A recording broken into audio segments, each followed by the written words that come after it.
growing the $1 billion industry, it is not a joke.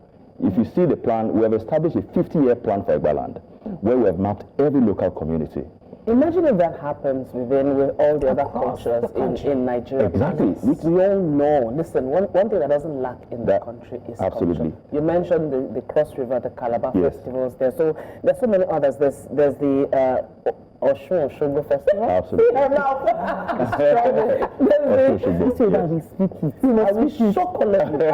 the Argungu Festival in the north. There's the New Yam Festival. Yes. So how do you understand? Yes. How can we translate that into money? I mean, I hear you saying about talking about the $1 billion thing that you're doing. Imagine if the Cross River comes up with that. The north comes up with that.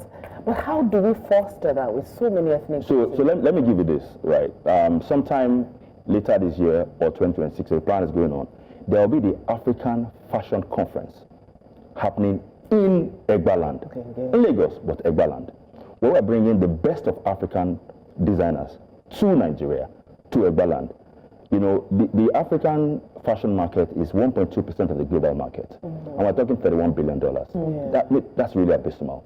So how do we take this from 1.2% to at least 15%? We started the journey. That's why we created a blueprint for other ethnic groups. We're sharing. The Egbas we're not restricting anything. We're not hiding anything. Please take a look at the way the Egbas have done it, right?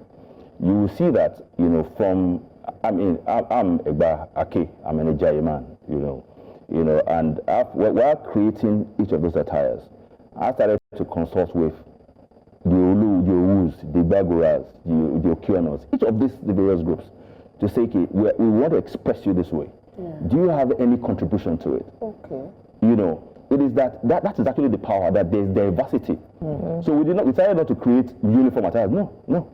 Each of those attires were deliberately different, expressing something different. We can't talk about it right now, but then it's actually, that diversity they're talking about is actually the power. But because people want variety. Now, I was at the London Fashion Week last year, you know, in my regalia. People are wondering, come on, you're a technology man, what are you doing on the runway in London? You know, but that encouraged a lot of people. Said, hey, if you're a CEO in Africa and you want to see Africa grow, I need to get you on the runway. So when I became the chairman of the African Fashion Week Lagos, right, I brought 20 CEOs and created 20 different attires, put them there, creating more awareness. You know, we're off to London shortly, we're off to New York shortly, taking Egbaliganza out there. And then we're also doing what is called the Egba merchandise with the royal seal of the Alaki, building an industry behind it. So it's not just to look great. We love to look great. I mean, I can see that. but then there's